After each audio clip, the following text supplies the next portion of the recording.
Biasanya kan contohnya misalkan kita buka toko yang lagi kita jualan iPhone sama ini MacBook misalkan. Kita masih belum tahu nih kira-kira yang lebih diminati itu yang mana, yang lebih banyak demand-nya tuh yang mana. Jadi kita beli dua produk dulu nih. Oh ternyata bulan ini lebih banyak orang nyarinya MacBook gitu ya. Ya udah bulan depan ketika kita mau ngestok lagi ya kita belinya MacBook lagi dong karena kita tahu nih demand-nya tinggi. Sama dengan harga saham kalau misalnya kita tahu ini tiba-tiba naik karena demand-nya tinggi, ya harusnya kita bisa ngikutin momentum tersebut gitu. Orang-orang lagi suka saham ini. Ya udah kita ikutin, kita masuk di situ dan nanti cari area take profit yang ideal di mana kayak gitu. Oke, berarti harus peka juga ya kan momen-momen tertentu ya. Ya, betul juga kayak gitu. Oke, terus kok kan masih di sini kan kita ada hadiah juga nih untuk pemenang weekly gitu kan. Saya ada yang nanya kalau misalnya ini kita mau dapat gain yang besar lebih baik masuk saham yang seperti apa? Katanya blue chip ataukah second liner? Oke, kalau misalkan untuk fokusnya di trading competition ini, yang saya sarankan adalah tahu tujuannya dulu ya. Tadi kita udah bahas tujuannya, short term cepat, fluktuasinya tinggi, volatilitasnya juga ada di situ. Otomatis ciri-ciri saham yang harus kita prioritaskan adalah saham-saham yang yang masuk kriteria tersebut, which is biasanya kalau kita kategorikan sebuah saham itu ke dalam 3 kategori gitu ya. Ada blue chip, second liner atau third liner. Pilihan aku pribadi jatuh ke third liner udah pasti. Third liner market cap-nya kecil, ketika dia naik harganya juga bisa lebih cepat dan impulsif. Kemudian juga market cap yang kecil juga kalau kita bisa lihat dia punya average true range-nya gitu ya, atau daily average movement-nya itu biasanya jauh lebih tinggi daripada saham-saham blue chip. Misalkan kalau nanti diukur gitu ya, pakai indikator, nanti teman-teman bisa pakai indikator, mungkin di TradingView gitu ya. Namanya ATR ya, itu average true range. Untuk melihat kira-kira saham tersebut tuh pergerakannya, misalkan kita mau tarik time frame 2 minggu ke belakang atau 14 hari ke belakang. Itu tuh berapa persen sih dia naik turunnya, range-nya. Misalkan kalau blue chip itu harusnya sih di kisaran 1% lah ya. Setiap harinya ya 1% aja udah bagus kalau misalnya BBCA atau saham-saham banking yang besar gitu ya, Big Four yang masuk blue chip. Tapi kalau misalkan kita masukin atau kita cek average true range-nya saham yang ini, yang third liner, itu udah pasti di atas 5% harusnya. Kita cari juga, itu jadi salah satu analisis juga sih buat gua pribadi, untuk menentukan saham mana nih yang kira-kira lebih volatil. Walaupun volatil di sini kenaikannya juga tinggi, tetap harus kita tahu menurunannya juga bisa tinggi gitu ya. Dia berlaku both ways, naik dan turun. Tapi yang perlu kita tahu bahwa ini trading competition, yang kita perlukan adalah saham-saham yang seperti ini. Jadi kita udah siapkan modal yang memang kita tahu bahwa modal ini kita siapkan untuk trading di saham-saham yang memang volatilitasnya tinggi. Makanya kalau tadi aku sempat sharing ada di post feed juga ada di story, karena trading kompetisi ini tuh sebenarnya kemarin ini saya baca cukup ini detail aturannya, bisa mulai dari 100.000 aja kan sebenarnya udah bisa ikutan ya. Jadi sangat ini ya sangat reasonable banget buat trader-trader yang mungkin belum punya modal yang banyak. Tapi kalau misalkan kalian bisa menang gitu ya dengan modal yang kecil, itu hadiahnya gede kan. Kemarin tuh aku lihat juara 1 7,5, juara 2 juga masih dapat, juara 3 juga masih dapat. Jadi nggak ada salahnya buat ikutan dan cobain. Siapa tahu kita bisa dapat satu trading system yang lebih jelas lagi ketika proses mengikuti kompetisi trading ini, sehingga nanti setelah ikutan trading kompetisi ini bisa jadi kita jauh lebih matang gitu ya. Atau yang awalnya pernah ikutan trading competition cuma invest doang atau swing trading doang gitu. Ketika kita ikut trading competition dan kita lebih banyak analisis saham-saham yang third liner misalkan, ternyata kita ini juga ya, kita bagus juga nih performance-nya nih ketika kita trading dengan cara scalping. Bisa aja jadi scalper-scalper yang baru gitu kan, yang hebat-hebat. Di Indonesia kan banyak scalper-scalper hebat, jadi nggak menutup kemungkinan menurut saya pribadi itu bisa terjadi kayak gitu, benefitnya banyak. Oke, jadi momen juga untuk belajar ya, ngintip-ngintip dari trader-trader lain gimana caranya gitu ya Pak ya. Ya betul, kalau nggak salah kemarin juga sempat aku lihat kayaknya top 20 leaderboard itu nanti kita bisa cek gitu ya, kira-kira dia belinya saham apa, lagi pegang saham apa, kok bisa dia jadi weekly winner misalkan, naiknya satu minggu bisa 50% let's say, itu kan very good banget gitu kan performance-nya. Terus kita bisa ngintip gitu istilahnya, dia beli apa sih? Nah, kemudian kita coba untuk evaluasi, alasan dia beli apa sih gitu ya, kita bisa belajar dari situ. Jadi semakin kita pengen tahu, semakin kita berpartisipasi, kita aktif, proaktif juga untuk ngelihat trader-trader lainnya dan segala macam, ya semakin menambah juga kemampuan kita dan pengetahuan kita gitu, dan itu bisa jadi benefit buat kita pribadi sih menurut aku. Oke, kita sambil baca-baca pertanyaan juga ya, Mas Andi ya. Boleh, Puji, boleh. Oke, di sini ada yang nanya, cut loss tuh berapa persen dari price sih amannya menurut Ko Andi? Oke, cut loss itu berapa persen amannya? Tergantung dari mana, dari modal. Kalau dari modal gitu ya, kita anggapnya dari modal, dan ini terms-nya mungkin untuk aku ambil 2 point of view ya. Point of view yang regular dulu, misalkan kita tradingnya untuk memperbesar portofolio dengan jangka waktu yang otomatis kalau misalkan bisa sampai umur 50, kita trading sampai umur 50 gitu. Biasanya dari buku-buku yang saya baca, salah satunya yang tadi saya bilang, buku Trading for Living, itu tuh semua bilang bahwa yang namanya rule 2% rule, artinya 2%, aturan 2%.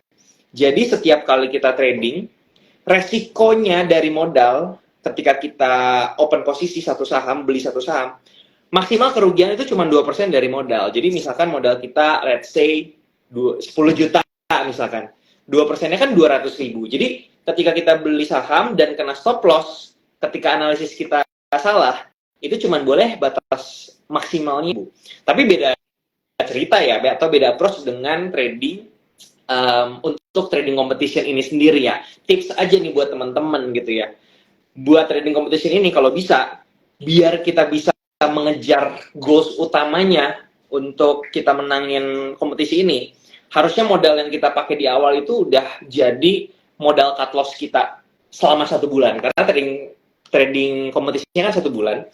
Jadi yang kita fokusin, kita udah tahu, oke, kalau misalkan kita let's say loss semuanya, ya nggak masalah gitu, kita udah bisa deal with it, which is kita udah punya ini ya, portofolio yang lebih besar lagi gitu ya di tempat yang lain. Nah, ini tujuannya buat apa? Tujuannya biar kita bisa agresif banget ketika trading competition. Jadi ini ingat lagi yang saya lagi ngomong, ini tuh terms-nya kita lagi mau ngikutin kompetisi dan how to be a winner dari kompetisi ini. Tapi kalau kita menggunakan approach itu untuk memperbesar portofolio kita, itu cara yang menurut aku kurang bijaksana dan nggak baik. Which is kita nggak manage uang kita dengan baik, kayak gitu sih. Oke. Terus misalnya ini ada pertanyaan lagi nih, kalau misalnya ada yang memutuskan mau nih jadi tipe trader scalper gitu kan, terus kalau kita pakai teknik analisanya nih, indikator apa sih yang biasanya harus dipakai untuk tipe trader seperti ini biasanya? Oke, jadi kalau masalah indikator, kita harus tahu dulu indikator ini tujuannya buat apa, fungsinya buat apa. Yang biasanya aku pakai ketika aku swing, dan ini yang tergantung kebutuhan juga ya, aku perlu nggak sih, misalkan aku lagi mau lihat tren, misalkan saham ini kayak apa, aku bukannya moving average, moving average buat ngeliat tren, dia ada di MA, di atas, harganya ada di atas MA 20 nggak, di atas MA 50 nggak, di atas MA 100 nggak, gitu ya, dan di atas MA 200 nggak, itu biasanya aku pakai buat swing trading. Tapi untuk kita trading competition dan scalping, balik lagi kita punya sistem tradingnya seperti apa. Mungkin teman-teman ada yang lebih tradingnya pakai cara atau memanfaatkan analisis bid over. Itu juga bisa, which is nggak perlu indikator dalam chart. Tapi kalau misalnya ditanyakan, kira-kira indikator dalam chart apa yang bagus ketika kita scalping, kita bisa pakai moving average juga, tapi kita gunainnya di time frame yang kecil gitu. Kita gunakan time frame 1 jam misalkan.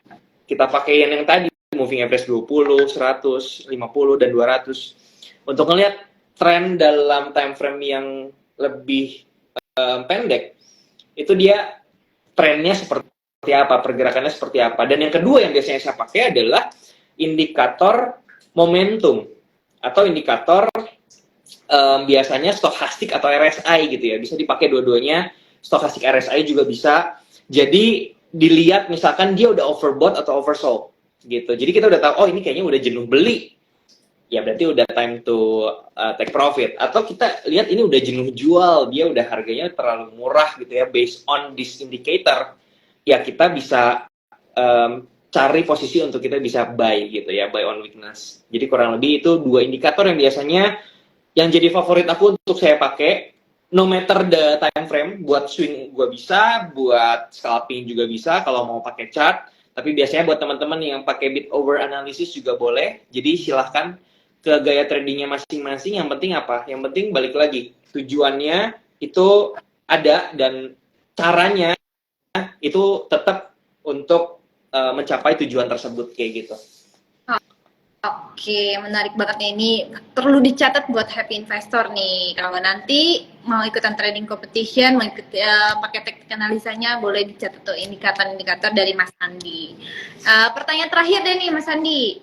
Kan kita trading competition mulai nih sebentar lagi gitu kan. Ada boleh nggak kasih kisi-kisi menurut Mas Andi nih sebulan ke depan ini sektor saham apa aja sih yang menarik nih untuk diperhatikan?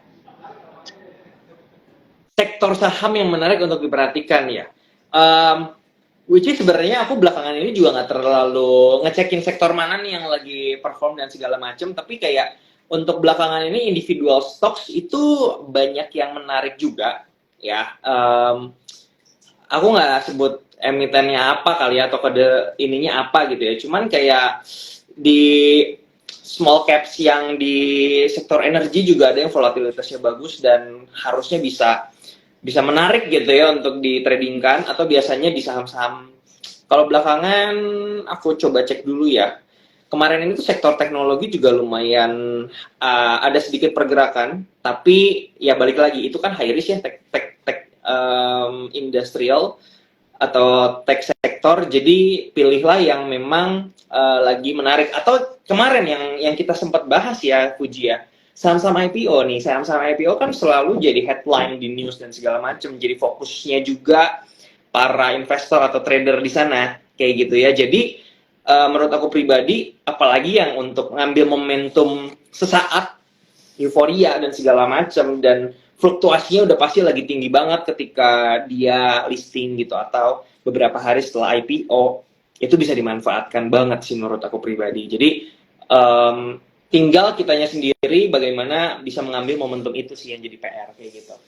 Oke, makasih loh Mas Andi. Kisi-kisi nih buat para nanti peserta dari Naik Stock Rally. Mas Andi, boleh dong untuk yang terakhir ajakin followersnya buat ikutan Naik Stock Rally yang bentar lagi kita akan close nih pendaftarannya di 11 Agustus 2023. Yes, 8 Agustus ya sekarang ya. Jadi memang tinggal sedikit lagi waktunya. Menurut aku pribadi persyaratannya memang dibuat sesimpel mungkin biar seru dan teman-teman semua juga bisa berpartisipasi serta bisa mendapatkan banyak benefit yang tadi kita udah sebut ya. Kita bukan cuma bisa dapat hadiah utamanya, tapi more than that menurut aku pribadi profit yang bisa kita dapetin adalah masalah knowledge-nya, masalah proses mengikuti kompetisi tradingnya. Apalagi nanti kalau misalkan kita bisa menemukan hal yang menarik misalkan dari top trader gitu ya. Misalkan tahun ini mungkin Naik Stock Rally yang 2023 kita mungkin masih banyak beradaptasi dan belajar dengan gaya trading yang baru, dengan gaya scalping. Ternyata cocok gitu, dan itu bisa diaplikasikan untuk trading kita yang regular kayak gitu. Itu juga bisa jadi benefit. Atau kita bisa coba untuk analisis ini leaderboard yang sekarang lagi duduk di atas. Kira-kira saham apa sih yang dibeli? Kok dia bisa sih beli saham ini? Dapat infonya dari mana? Atau cara analisisnya gimana? Kita bisa breakdown, kita bisa analisis. Oh, next-nya yang harus saham yang gue fokusin atau yang harus gue beli ternyata saham. Jadi menurut aku pribadi, on kita minggu lalu ya, Champions Mindset, balik lagi, kita menurut aku pribadi udah ikut serta dalam satu event kayak gini, trading competition kayak gini, menurut aku udah bakal banyak banget benefit dan juga improvement pastinya setelah kita nanti mengikuti kompetisi ini. Jadi hadiah utama bonus udah pasti dan hadiahnya besar. Tapi more than that itu kita dapat benefit-benefit yang tadi kita bahas kayak gitu sih. Oke, Mas Andi. Mas Andi juga jangan lupa ikutan ya. Siap, daftar. Oke, Mas. Terima kasih banyak nih atas waktunya, atas ilmunya juga. Pasti ini bermanfaat banget buat para happy investor. Juga jadi bekal buat nanti untuk mengikuti trading competition. Ya. Oke, Mas Andi. Terima kasih banyak nih ya. Sehat-sehat pokoknya. Sukses terus. Thank you juga, Puji. Thank you juga, thank you. Thank you, Mas Andi. Ya.